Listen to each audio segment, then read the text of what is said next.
Mukam karoti vachalam pangum langayati girim yatkrupathamaham vande Shri Gurum Dinatarinam Paramananda Shri Chaitanyeshwaram. Hare Krishna Mataji and Prabhuji's Dandavat Pranam. So we've been discussing about Shikshashtakam. We have done till number 6 and today we will discuss on number 7. So as I told, initially the 5 verses are about sadhana bhakti, but the 6, 7, 8 are about bhava and prema bhakti.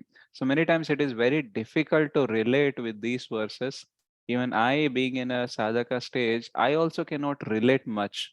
But why we are trying to discuss all this or the higher level of devotion where we cannot relate, because so that we can discuss more, we can hear more, and over a period of time we'll reach to that destination or that particular stage. So sometimes our aspirations will become very strong when we discuss about the higher things, right? So many times, we get a doubt like, okay, when I go to that stage, I may talk about that. Why I need to talk like this now?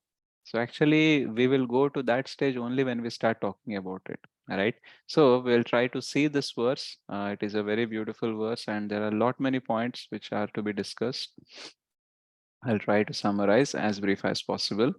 So the shlok says that युगायितं निमेषेण चक्षुषा प्रावृषायितं शून्यायितं jagat sarvam govinda virahena me. My Lord Govinda, because of separation from you, I consider even a moment a great millennium.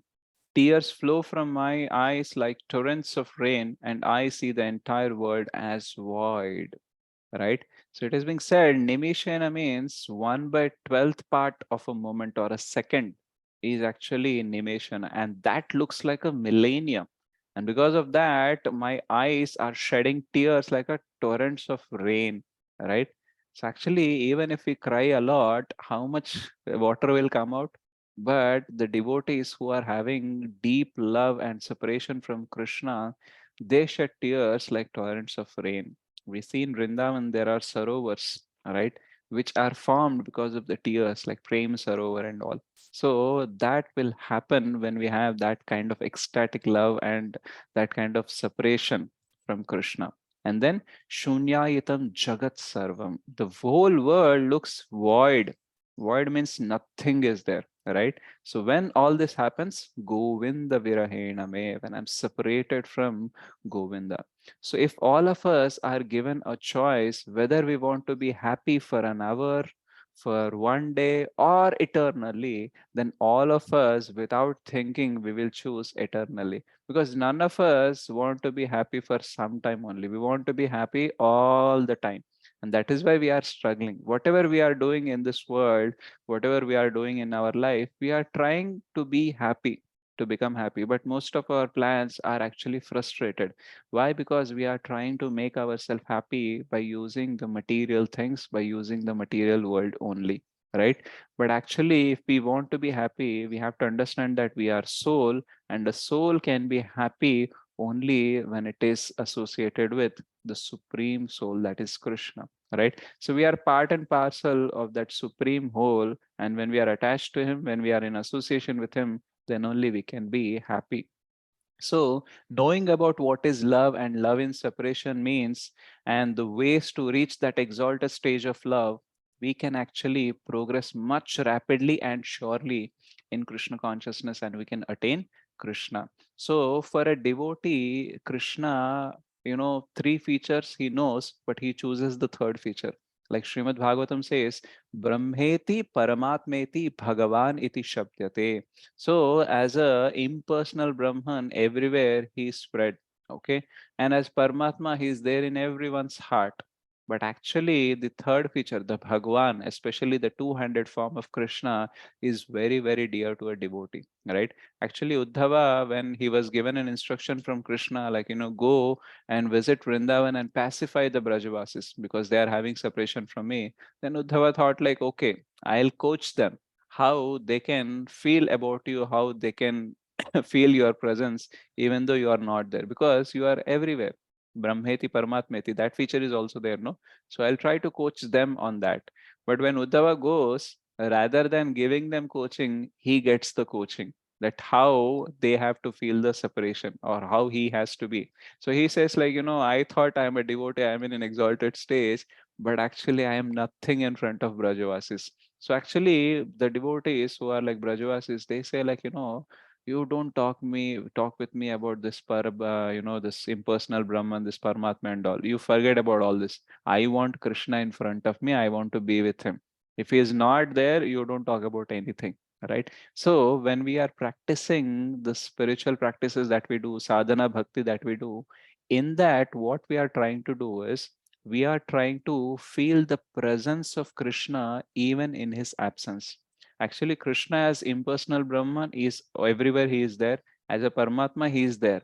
But we do not have Krishna in the Bhagwan feature with us. So the progression of bhakti is when we invoke his presence through chanting, through reading, through hearing about him, when we invoke his presence, even though he is absent, if we try to invoke, that's where we will start increasing our love and affection and our attachments toward Krishna. So sadhana bhakti is the process where we are trying to feel his presence even in his absence, right? So we are invoking so that he can become present for us at least over a period of time. So what we miss actually reflects what we value. Okay. So this Viraha Bhava is actually reflecting that Krishna is very, very valuable. Right. So if we don't miss something, right, then it means that we don't value that. Right. First, suppose parents are sending their child for the higher education and he is going somewhere abroad, and after going, he doesn't call, he doesn't message, he doesn't communicate for months together. Then we can see that though they are related, okay, parents and children, but actually there is no affection. Otherwise, how can he be without any communication? Right? He is very much busy in his life and he don't feel like calling his parents. Right? So then it is being said that he doesn't value his parents, right? So when we value something, we actually miss in their absence. Just like if we say that, I actually value devotees association a lot, then when you don't get the association, you'll miss, right? But if you are not able to get association and you are still okay with that, that means what you are saying is only in your mouth, it is not in your heart, right? When you say that I actually value association, that means when you don't get association, you feel like hell actually, right? You will miss the association of devotees. So when we talk about all of this, then we have to relate to some of the pastimes. Just like we have heard in this that shunyayitam jagat sarvam, right? So for a devotee, this world is nothing if Krishna is not there. But for a non-devotee or for a materialistic, Krishna is nothing if the world is not there, right? So for a devotee, world is nothing if Krishna is not there. For a non-devotee or a materialistic person, Krishna is nothing if the world is not there. So how we can understand this? So generally, when we see the pastime of where Krishna meets Duryodhana and Arjuna in Dwarka, right? So Duryodhana and Arjuna comes to seek the alliance of Krishna for in the Kurukshetra war, right? So initially, Duryodhana goes and he sees that Krishna is actually sleeping in his room. So he waits where there is a chair beside the head of Krishna. So he will sit in that chair because he don't want to disturb the sleep of Krishna. See, when you are going to ask for a favor, okay, and if someone is taking little rest, you will wait. You will not want to disturb because you want a favor from them, isn't it? So Duryodhana knows this diplomacy and all. So he sits. And Arjuna comes little later, okay? And he also sees that, Krishna is sleeping over there. So what he does, he doesn't sit like Duryodhana at beside the head of Krishna, but he sits at the lotus feet of Krishna and he just behold Krishna. And the moment Krishna wakes up, in generally when we wake up we will see the person who is in front of us. So similarly Krishna saw Arjuna and he asked, hey Arjuna, when did you come? Then Duryodhana says, I'm also here. So then he says to Duryodhana and says, hey Duryodhana, when did you come? So he said, I came first actually, and you were sleeping, so I sat here. Okay, then why you both have come? So then Arjuna started speaking. So Duryodhana was feeling like, I came first, so I should speak and all. So Krishna saw that and he told, actually, I saw Arjuna first, so let him speak. And moreover, Arjuna is younger to you. So let us hear from him first, and then I'll hear to you. So then Arjuna says, and then Duryodhana says that, we came for the alliance and we want your support. So Krishna says, you both are related to me, and I cannot justify if I just take one side only, right? So I have an offer to make. What I'll do is, I alone, okay, and I will be non-combatant. I'll be like an advisor on one side, and on the second side, you can have my army, Narayani Sena, right? So you can choose only one, either me or my army. So then Duryodhana want to make a choice, but Krishna says, wait, Arjuna is younger than you, so let him make the choice first.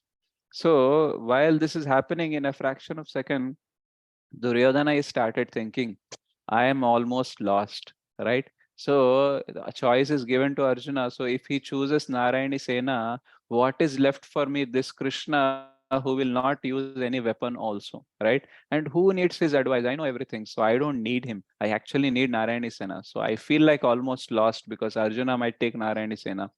But in that fraction of second, without thinking, Arjuna says, Krishna, I want you, right? So actually, by hearing this, Duryodhana burst into joy. Okay, inside there is no limit for his happiness, and he starts thinking, this Arjuna is such a sentimental, emotional fool. He just rejected Narayani Sena and choose Krishna. How foolish this is, right? So inside he was actually very happy, but outside he was not showing anything. I was showing like, okay, if Arjuna has chosen you, then what is left for me? This Narayani Sena only, no? Okay, I'll take it. So he was actually he's pretending as if he is not happy, but he was supremely happy, right? So with that happiness, he went to the Kauravas camp and he told, we have got the Narayani Sena, the huge army we have got. Now we can win very easily. So when Bhishma Pitama hears this, then he says, what did you do? You actually rejected Krishna and bought Narayani Sena. What is the use of Narayani Sena without Narayan? But Duryodhana was not able to understand, like, what are you talking? I got the army and you are telling me I have rejected and I made a mistake. So Duryodhana was not able to relate properly, right? So this is the way the materialistic people think. Even when we are chanting, they will come and say that, what is the use of chanting for 2 hours? Are you making any money? Are you making any progress financially? Or are you making a good job and all? So for them, even bhakti is for getting material benefits. So as long as some benefits are coming, which I can see, which are tangible, then okay, you can do bhakti. But if nothing is coming, then they'll say like, what is the use of doing bhakti now, right? What is the use of listening to these classes and all? So just forget this, okay? When you have nothing to do, when you have no job, nothing to do, then you can do it. Okay, you have all the time, so you can do all this activity. But now you have to focus on making money, you have to focus on buying things and all. So for a materialistic people, everything material is important. Even Krishna becomes important as long as he can get some material benefit. If he is not giving, then okay, we tata bye bye to him also. So they pray to Krishna, they may come to temple, they may ask something. If Krishna gives, okay, very good, thank you. If he doesn't give, what is the use of doing? So I will not do it. So everything they will relate in a material way only. But for a devotee, anything that comes from Krishna is important as long as Krishna is with them, right? Once Krishna is not with them, then they actually don't care about anything else. So in the Srimad Bhagavatam, when Krishna's disappearance happens, so when he concludes all his pastimes and he go back to his home, right, to the spiritual world, then that time Arjuna sees this world as void. So in Srimad Bhagavatam, there is a verse which says, Yasya Krishna Viyogena Loko hi apriya darshanaha. In the first canto, in the 15th chapter, this shloka will come where Arjuna says, because this Krishna, he has separated from us. He has gone back and he will not come back anytime now. So because of this, this whole world is actually very looking like very displeasing, right? Apriya means it is not looking as favorable or conducive or loving, right? So generally, if we spend time with our loved ones, and after some time, if they leave us, we will feel very much void, very much emptiness. We miss them and all, right? Now imagine Arjuna has spent a lot of time with Krishna. So what would be his feeling when Krishna is not going to come back? So I just relate this example with my son. Sometimes when my son goes to school or when he goes to a different city for relatives, when his holidays and all, my parents feel a lot of separation. I don't feel much, but actually my parents feel. And when he is at home, their world is around him only. All right. So they want to cook for him, they want to play with him, they want to fight with him also, they want to argue with him. Some or other way, the world around him only. So when he is not there, they feel so much of separation. All right. So they will feel like, sometimes when we are together going for a yatra or when we go for a relative's house, so then they'll call and they'll say that, even we don't feel like cooking and eating. All right. Why? Because no one is there and he is not there, especially. So, how we can feel good about it and all. So, I was thinking we are still in the material world. We are not still devotional. Our relationships are still conditional. Our love is still conditional, but still this much of separation. Then, what to speak about an unconditional love? That spiritual love which Arjuna and Krishna has, which Brajvasis and all have. Then we can start thinking like, okay, it is beyond my imagination, but it is a very exalted stage. Like in Vrindavan, in the Ananda Vrindavan Shampu, our Acharya says that the gopis used to wait the whole day so that they can see Krishna when he comes back from the gazing of that gazing the cows and all. So in the every morning, Krishna goes with his gopa friends and the cows and calves for the gazing, and he gets them back in the evening. So it is being said in Ananda Vrindavan Champu that when Krishna is coming back, that time is happening, all Yashodamai, Nand Baba, and all the other parents, all the Brajavasis come at the outskirts of the Vrindavan and they wait to receive Krishna and all Gopabal. So that time the gopis cannot go like that publicly, right? So what they used to do? They used to climb up to their terrace and they wanted to behold Krishna's vision over there, right? So for that time they wait for whole day, and that whole day is like a millennium for them. For every moment they feel like it's a millennium, because when Krishna will come, when Krishna will come, when I can see. So much so that in the Gopi Gita we see Truti Yuga Yate, even a little moment also feels like so much big, and so much so that even the eyelashes, or when they blink their eyes, they still feel angry, and they actually say to Lord Brahma that, what kind of creation you made? Because of your creation, what is happening when the eyes blink? I'm actually missing Krishna over there, right? So it is very difficult to imagine for us or relate for her with them, because we are living our life away from Krishna very comfortably. Even when we go in front of the deities, we blink, we see here and there and all, and we still don't feel anything, right? Now they are saying like blinking of the eyes is also a problem, all right? So that much love they have and that much separation they feel, and because of that Krishna also reciprocates with them. Now generally, if Krishna wanted to look at the gopis directly, right?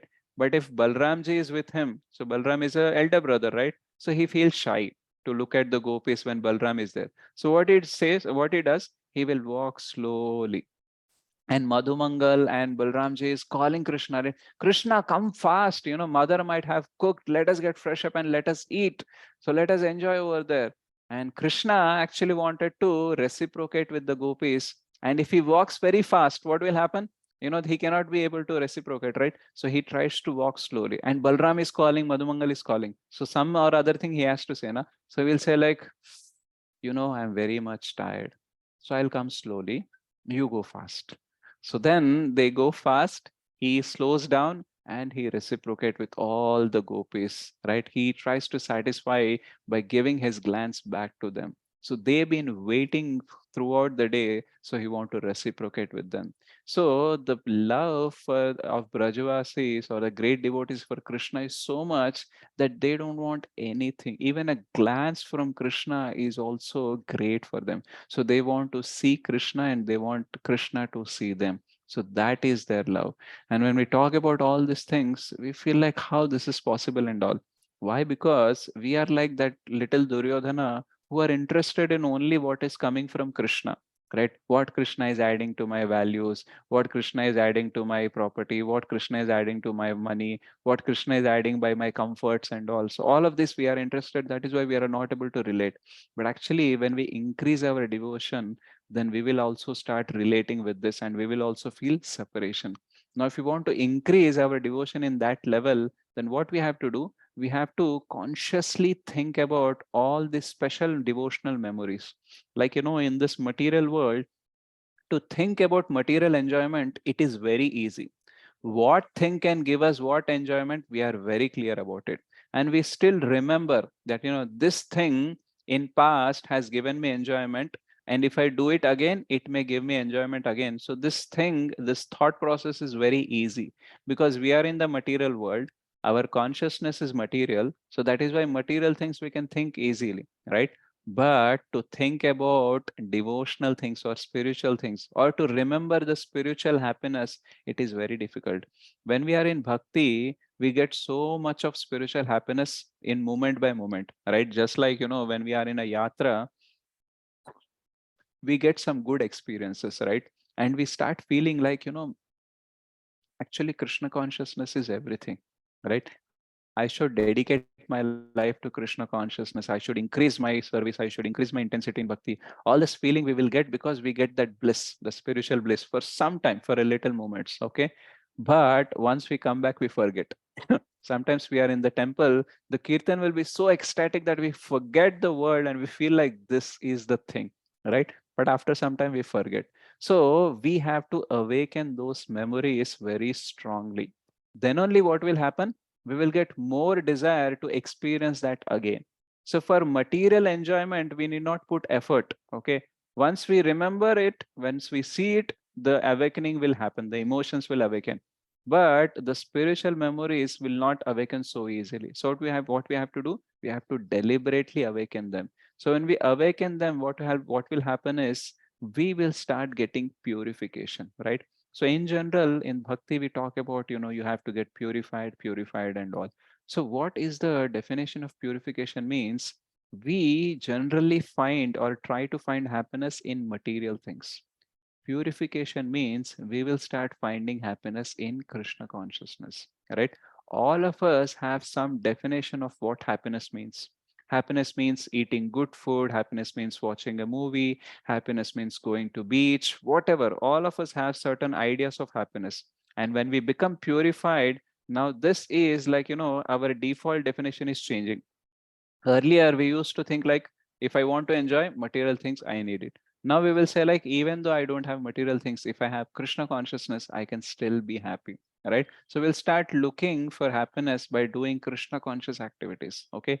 Now my happiness is when I can chant nicely. Now my happiness is when I read Bhagavatam. Now my happiness is when I can hear Krishna Katha. Now my happiness is when I serve Krishna. So our definitions are changing, right? Now, this change of definition will not happen automatically. For that, we need association. Many times we think that our desires are linear. That means we look at the thing and desire will just directly come out, right? Sometimes it may happen when we see a sense object, we get an awakening like I want to enjoy that sense object, right? But many times it is triangular also, right? For example, people who are in America, they are not so much fond of cricket, but people in India are very fond of cricket. Some are so big fans of cricket, they spend a lot of money and a lot of time to enjoy cricket, right? So much so that even though if they are watching cricket in a TV, also the excitement is so high, right? If the batsman, their favorite batsman, get out, they will get depressed. If they lose a match, they will break the TV also sometimes, right? So much of fondness is there for cricket. Now, the person from America is coming who is not very much interested in cricket. If you say, do you know cricket? Then he will say, yeah, that insect cricket. No, I know that. So there is an insect also which is known as cricket, right? Just like mosquito, ants are there, like that. Cricket is also one of the insect, right? So they might think that, not the cricket play sport or something, right? But if this American who doesn't know anything about cricket, if he associate with someone who is mad about cricket, over a period of time, this person also will become interested in cricket, right? Why? Because association impacts. So similarly, we may not have separation, love in separation for Krishna. We do not have so much of love for Krishna. But if we get attached with someone who has love for Krishna, that love will awaken inside us also. It is being said that rather than associating with a woman, if you are associated with a person who is too much attached to woman, then over a period of time, you will also develop too much attachment for a woman, right? So it is very dangerous, having the association or the unwanted mixing of opposite sex is not necessary, and we have to avoid that. But we also have to avoid the persons who are unwantedly or unnecessarily mixing with the opposite sex, right? So similarly, it is being said in a transcendental way that even the association of God is not so much effective. If you are associated with devotees, then it is very much effective. Why? Because devotees will always talk about the Lord, and by hearing about the Lord through them, our love for the Lord also will awaken. Like if you are directly associated with the Lord, he may not talk much about himself. That is why we may not have a desire also. But if we are associated with the bhaktas, then our desire for having association of the Lord will increase. Our love towards Lord will increase. But basically, we cannot have Lord's association directly. So we have only one option, that we have to associate with the devotees. That is why many times senior devotees say that if you're not able to chant properly, if you're not serious about chanting, get attached or associated with the people who are attached to chanting. If you're not having interest in reading Bhagavatam, you feel bored, or you're not encouraged, or you're not getting enthusiasm to read, then you associate with the people who are very much enthusiastic and very much attached to reading Srimad Bhagavatam. So whatever habit you want to develop, right, you associate with those who have already developed that habit, right? So this is the way we can actually awaken our feelings, we can purify us. So this is the way we can reach to that stage. Now, for the devotees like, Brajvasis, Arjuna and all, love for Krishna inside their heart is like a forest fire. That is why we see, just like, when the forest fire is there, and if the air is blowing, then the fire will actually expand more. Okay, it will burn more. But if you see, if there is one small candle and if the air is blowing, then the candle will actually go off. Right. So it will extinguish the candle. The same air can extinguish a candle, but it increase the fire when it is Davagni or the forest fire. So air has a same function. Okay. But based on the size of the fire, the result is different. So similarly, for devotees, why Krishna keeps them sometimes separately, like, Krishna leaves Vrindavan, Krishna has separation from his devotees and all, and we observe that in their separation the love for Krishna is increasing only. But when we see our life, if we are not attached to devotees, if we are not attached to any temple, if you are not attending classes, if you are not chanting, our love towards Krishna will come down, right? And for them, when they are separated from Krishna, their love is going up only, up and up. So why this is happening reversal way with us? Because our love for Krishna is like a candle, right? That is why what we need to do, we have to protect that candle, right? So with our hands, with our all our efforts, we have to protect that candle, because separation is ever very dangerous for us. But when we grow like a forest fire, love for Krishna grows like a forest fire, that time this viraha bhava, this viyoga or this separation is actually helpful only. And over a period of time, Krishna will come back to us and we will live with them, right? We will see that with Brajvasis also and others also, that maybe he's separated in the material world, but he's always united with them in the spiritual world. So this is the process of devotion, right? First, we do not have anything for Krishna. Then Krishna, through the devotees, will come into our life. We'll start awakening love for him. Then we'll have some separation, and then we will get united with Krishna. So this is the process of bhakti, right? And sometimes we are not able to relate. Like Srila Prabhupada once said, I don't feel any separation from my Guru Maharaj. Why? Because I am actually following the instruction of my Guru Maharaj. So I don't feel any separation from him. Sometimes he says that I am feeling separation from Vrindavan Dham.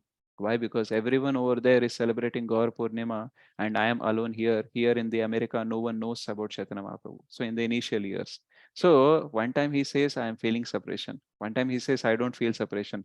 So how to understand this? It becomes very difficult for us because we are not in that stage, right? But as we grow in bhakti, as we associate with devotees, then we'll be able to relate. And one day we will also reach to a stage where we can say that the same verse, that Yugayitam Nimeshena Chakshusha Pravrushayitam Shunyayitam Jagat Sarvam Govinda Virahename.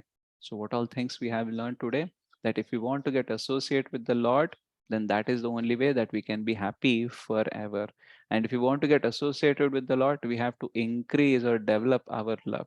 Okay, excuse me for a moment. Hello. Yes, sir.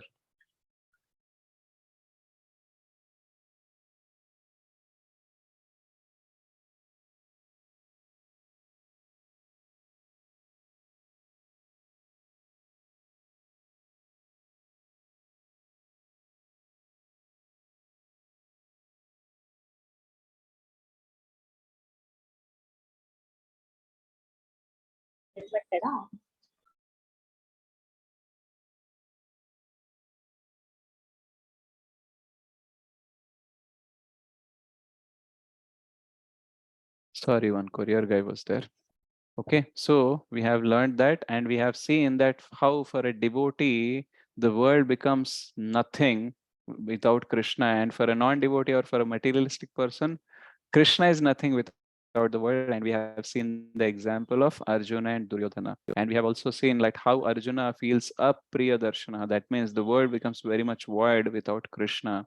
And for Duryodhana, when he has Narayani Sen and all, he feels like Krishna is nothing. Like we see in Bhagavad Gita, in the first chapter, Duryodhana talks about the both warriors, both side warriors. He talks about Arjuna, he talks about Yudhishthir, Bhima, and all. Krishna is sitting on the chariot of Arjuna, but he cannot see, right? He doesn't mention also, because why to mention? He is non-combatant. He will not take up a weapon also. What to talk about him?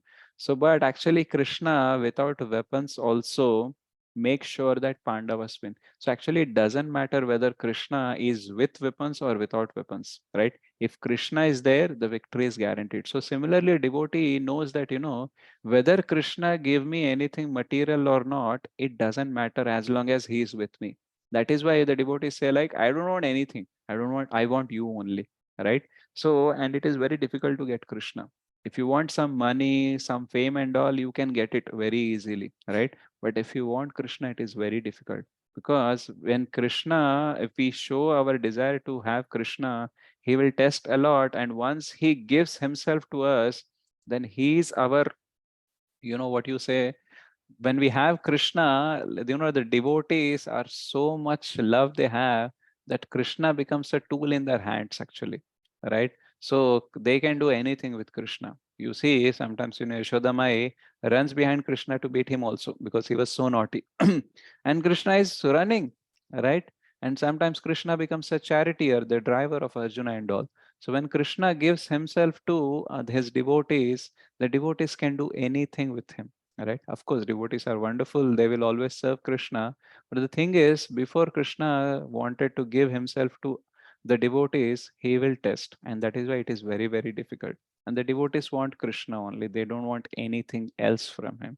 So this mode of separation we can develop by consciously remembering our devotional experiences. Material things we can easily remember, right? But the devotional joy, devotional ecstasy that we have for few moments in our life, that we have to constantly remember, and we have to constantly develop our desire to find happiness in Krishna consciousness. And that will happen when we associate with the devotees, right? So when we are associate with the devotees who are attached to Krishna, our attachment towards Krishna also will develop very easily. Okay, so this was the verse. So we'll just read out the verse and translation once, and we will close. So